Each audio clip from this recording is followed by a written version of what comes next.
Hello बच्चों, कक्षा 10वीं की गणित एनसीईआरटी में आपका स्वागत है।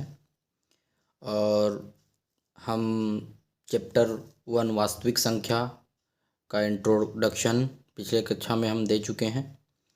और आज हम सीखेंगे कि एचसीएफ कैसे निकालते हैं कोई भी नंबर का। तो एचसीएफ निकालना बहुत ही आसान है। और तो आइए शुरू करते हैं कि एचसीएफ कैसे निकाला जाता है, वो भी यूक्लिड विभाजन प्रमेय का उपयोग करके। तो मैं इंट्रोडक्शन के क्लास में मैंने बताया कि यूक्लिड विभाजन प्रमेय क्या होता है। मैं एक बार फिर से उसे रिवाइज कर दे रहा हूँ कि कोई भी संख्या को जब हम भाग देते हैं तो ये जो बीच का संख्या होता है इसको हम बोलते हैं भाज्य। जिससे हम भाग देते हैं उसको बोलते हैं भाजक। ये मेरा होता है भागफल और नीचे जो मेरा प्राप्त होता है वो होता है शेषफल। ये यूक्लिड विभाजन प्रमेय है।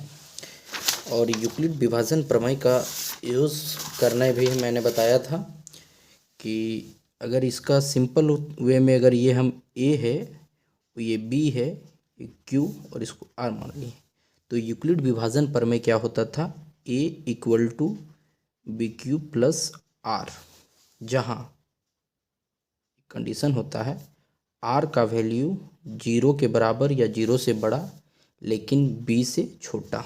ये होता है यूक्लिड विभाजन प्रमेय का कंडीशन। और मैंने ये इंट्रोडक्शन के क्लास में बताया हूँ। और यदि मैं इसे इस प्रकार से भी लिख सकता हूँ, क्या, भाज्य बराबर भाजक गुने भागफल प्लस शेषफल। मैं इसे इस प्रकार भी लिख सकता हूँ। तो मैं कुछ उदाहरण लेता हूँ अपने से, ताकि हम लोग प्रैक्टिस कर लें कि एचसीएफ कैसे निकाला जाता है। उसके बाद मैं एनसीईआरटी का उदाहरण 1 बताऊँगा। तो मैं एक अपने से उदाहरण लेता हूँ कि एचसीएफ कैसे फाइंड किया जाता है या एचसीएफ कैसे निकालेंगे हम कोई भी संख्या का। तो यहाँ पे दिया हुआ है मेरा कि 30 और 42 का एचसीएफ ज्ञात कीजिए। किसके यूज करके? यूक्लिड विभाजन प्रमेय का यूज करके। तो यूक्लिड विभाजन प्रमेय होता क्या है बच्चों? भाज्य बराबर भाजक गुने भागफल प्लस शेषफल। अब मैं इसको कुछ नहीं करना है, ये दोनों में से बड़ा कौन है इसको सिंपल वे में हम लोग को डिवाइड करते चलना है और कुछ नहीं करना है। यहाँ पे इसको सिंपल वे में हम लोग डिवाइड करेंगे। ये दोनों में बड़ा कौन है? तो 42 बड़ा है, तो जो बड़ा है वो बीच में रहेगा, ठीक है। और जो छोटा है उससे हम भागा देंगे। 30 का टेबल पढ़ेंगे। 30 का टेबल पढ़ने के बाद अगर हम इसे 1 बार में पढ़ते हैं तो यहाँ पे जो सब्ट्रैक्ट होके बचेगा ये 12 बचेगा। यानी अगर ये यहाँ पे मेरा जो कंडीशन मिला तो मैं यहाँ वाला को क्या बोल सकता हूँ? ये मेरा भाज्य है, ये मेरा भाजक है और ये मेरा भागफल है और ये जो बचा वो क्या है? शेषफल है। क्लियर है? ये जो बचा ये शेषफल। तो मैं यहाँ पे इसको सेपरेट करके लिख दे रहा हूँ। मेरा भाज्य कितना है? 42 है। इक्वल टू का साइन है, इक्वल टू उतरेगा। भाजक में कितना है? 30 है, 30 उतर गया। इनटू का साइन है, इनटू लिख दिया। उसके बाद भागफल में मेरा क्या बचा? 1, 1 लिख दिया, प्लस है, प्लस दिया। और जो मेरा शेषफल में बचा हुआ है उसको मैं यहाँ पे लिख दिया। क्लियर? ये पहला स्टेप आप लोग का क्लियर हो गया होगा। सेकेंड स्टेप में क्या करना है, ये जो शेषफल मिला है और ये जो भाजक है, ये शेषफल अभी भाजक बन जाएगा और ये भाज्य में आ जाएगा। मतलब ये उठ के यहाँ पे आ जाएगा। ये इसको छोटा करते जाना है, तब तक छोटा करना है जब तक नीचे 0 ना आ जाए कट के, मतलब शेषफल 0 ना आ जाए तब तक इसको छोटा करते ही रहना है। तो ये 30 उठ के नीचे आ जाएगा। अब मैं फिर से ये इस पोर्शन को डिवाइड कर रहा हूँ। अब सिर्फ इस पोर्शन को डिवाइड कर रहा हूँ, ध्यान रहे, इस पोर्शन को ही डिवाइड कर रहा हूँ। तो अगर मैं इस पोर्शन को डिवाइड करूँ तो 12 टू जा कितना होगा बच्चों? 24। क्लियर है? अब 24 में हम ये इसको सब्ट्रैक्ट करेंगे तो यहाँ पे मेरा 6 आएगा। अब मैं इस कंडीशन को फिर इसमें सेटअप करके लिख देता हूँ। यहाँ पे ये मेरा भाज्य बन गया, ये भाज्य है 30, आप लोग को दिख रहा होगा, ये 30 मेरा भाज्य है, तो यहाँ पे मैं 30 लिख दिया। फिर इक्वल टू का साइन है, इक्वल टू दिया। उसके बाद यहाँ पे भाजक का काम कौन किया है, तो ये पे 12 काम किया है मेरा भाजक का। आप लोग को दिख रहा है ये भाजक है, तो भाजक का काम अगर 12 किया तो 12। और यहाँ भागफल कितना मिला बच्चों, तो 2 मिला, तो इंटू कर देंगे 2 प्लस यहाँ पे शेषफल कितना बचा, तो 6 बचा, तो इसको मैं फिर से लिख दिया। अब ये जो बचा शेषफल जो बचा और जो भाजक था फिर से रिपीट डिवाइड होगा, ऐसे मतलब रिपीट करते जाना जब तक जीरो नहीं आएगा। तो ये 12 को फिर से उठा के यहाँ कर देते हैं हम, तो ये 12 यहाँ पे आ गया। अब मैं इस कंडीशन को देखूंगा, सिर्फ ये इधर नहीं देखना है, अब सिर्फ यहाँ पे देखना है। अब 6 2 जा कितना होगा बच्चों, 6 2 जा 12। अब यहाँ पे कट के क्या हो गया 0। अब मैं इस कंडीशन को फिर यहाँ पे सेटअप करके लिखता हूँ। तो यहाँ पे मेरा भाज्य का काम कितना है, तो यहाँ पे 12 है, तो 12 लिख दिया। उसके बाद इक्वल टू, उसके बाद यहाँ पे क्या है भाजक, तो भाजक कितना है 6, तो यहाँ पे 6 लिख दिया। और इनटू में कितना 2, ये भागफल है मेरा, ये 2 है तो ये 2 लिख जाए, ठीक है। उसके बाद यहाँ शेषफल में कितना बचा 0। अब जिस कंडीशन में शेषफल 0 आया, यहाँ पे जहाँ शेषफल 0 आया उसका जो भाजक होता है उसी को हम एचसीएफ कहते हैं। मतलब अगर यहाँ पे अगर ये 0 आ गया शेषफल, तो ये जो बचा हुआ रहता है उसी को हम बोलते हैं एचसीएफ, ठीक है। तो यहाँ से मेरा एचसीएफ क्या आएगा बच्चों, ये एचसीएफ। तो हम अगर इसका एचसीएफ बोलना चाहेंगे तो इसका एचसीएफ फाइंड हुआ, एचसीएफ इक्वल टू 6। तो एचसीएफ निकालना, ये यूक्लिड विभाजन एल्गोरिथम प्रमेय का यूज करके हम एचसीएफ निकालने, एक छोटा सा एग्जांपल लेके मैंने सिखाया। अब मैं एनसीईआरटी का एग्जांपल 1 लेके बताना चालू करता हूँ। ये मेरा अपने से लिया हुआ एग्जांपल था ताकि आप लोग को एचसीएफ बनाना सिखा दें। अब ये एचसीएफ था, अब इससे एनसीईआरटी का एग्जांपल 1 लेता हूँ और आसानी से उसको बहुत ही शानदार तरीके से समझाता हूँ। तो ये एनसीईआरटी का एग्जांपल 1 है।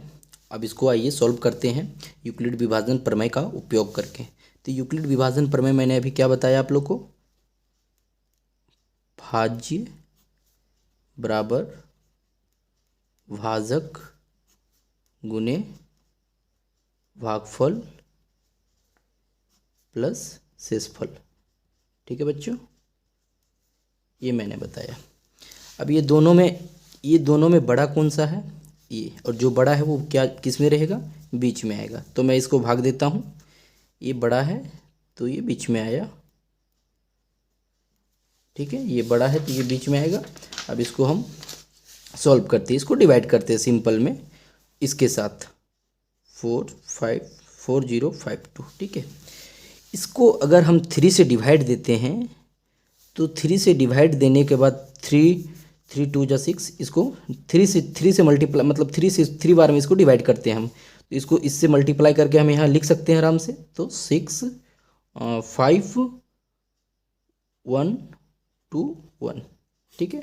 अगर इसको इसके साथ मल्टीप्लाई करेंगे तो ये आएगा, ठीक है। अगर आप लोग को इतना पढ़ा नहीं आता है तो 2 3 4 इसे मल्टीप्लाई करके आप ट्राई कर सकते हैं। तो सिंपल तौर में इसमें हम अगर 3 से दें तो इतना में ये भागा चल जाएगा। अब इसको सब्ट्रैक्ट करते हैं तो 0 आएगा, ये 2 आएगा, ये सब्ट्रैक्ट होगा तो 4 आएगा, ये कट जाएगा बच्चों, कुछ नहीं बचा। तो देखिए यहाँ पे अगर ये लिखना, ये भाज्य है, ये भाजक है, और ये भागफल है, और ये शेषफल है आपको। तो बस यहाँ पे उसी प्रकार जो पिछले एग्जाम्पल में मैंने बताया उसी प्रकार इसको सेटअप कर देना है। तो इसको सेटअप कैसे करना है, 12 5 7 6 इक्वल टू, ये यहाँ पे आ जाएगा क्या 4 0 5 2 इंटू भागफल में कितना आएगा बच्चों 3 प्लस शेषफल में क्या बचा 4 2 0। फिर रिपीट डिवाइड करना है, उसी प्रकार से इसको डिवाइड करना है।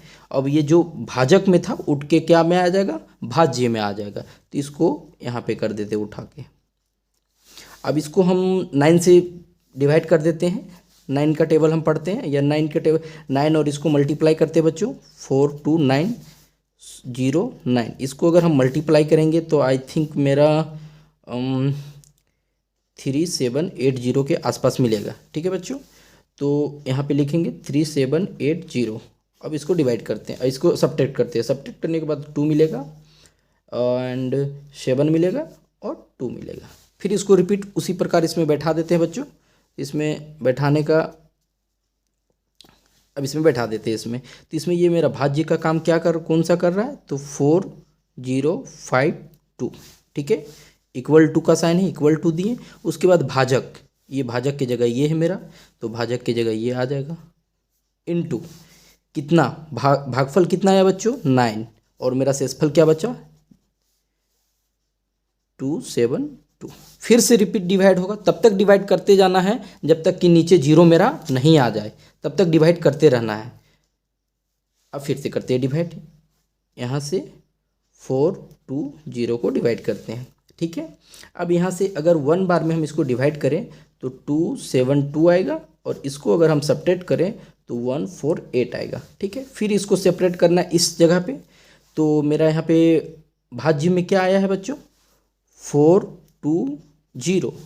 उसके बाद मेरा ये जो भाजक क्या है बच्चों, भाजक है मेरा 272, भागफल क्या है बच्चों 1, प्लस शेषफल क्या बचा 148। क्लियर है। अब मैं फिर इससे रिपीट डिवाइड कर रहा हूँ, मैं तब तक डिवाइड करते रहूँगा जब तक नीचे जीरो ना आ जाए। बहुत ही आसान है, ठीक है। अब इसको डिवाइड करते हैं 272 से, तो 1 बार में इसको मैं डिवाइड करता हूँ तो 148। क्लियर है। इसका टेबल 1 बार तो इतना ही आएगा, और इसको सब्ट्रैक्ट करने के बाद ये मिलेगा, ठीक है। अब मैं फिर इसको यहाँ पे सेटअप करता हूँ, तो मेरा यहाँ पे भाज्य में क्या है बच्चों, तो 272। क्लियर है। उसके बाद मेरा जो भाजक मिला है वो 148, कितना से मल्टीप्लाई किए थे, जो भागफल मिला 1, प्लस शेषफल क्या मिला 124। क्लियर है। बहुत ही आसान है। अब यहाँ पे जगह नहीं है इसलिए मैं इसको यहाँ पे करता हूँ, तो 124 को डिवाइड करता हूँ, ये आ जाएगा बीच में 148। इसको डिवाइड करता हूँ मैं, तो इसको एक बार में अगर डिवाइड करेंगे तो 124, इसको अगर हम सब्ट्रैक्ट करते हैं तो 24 आएगा। अब इसको फिर से सेपरेट करना है यहीं पे बच्चों, इसको फिर से सेपरेट करना है यहीं पे। तो मेरा यहाँ पे मिला क्या है, एक बार देख लो। यहाँ पे मेरा मिला है 148, ठीक है। तो यहाँ पे 148 ये मेरा भाज्य मिला है, ठीक है। और भाजक क्या मिला है 124, कितना से मल्टीप्लाई किए बच्चों, जो भागफल 1, तो यहाँ पे 1, प्लस शेषफल क्या बचा बच्चों 24। क्लियर है। अब मैं इसको फिर से डिवाइड करूँगा, इसको फिर से डिवाइड करूँगा, ये आ जाएगा आपका भाज्य में 124। इसको अगर मैं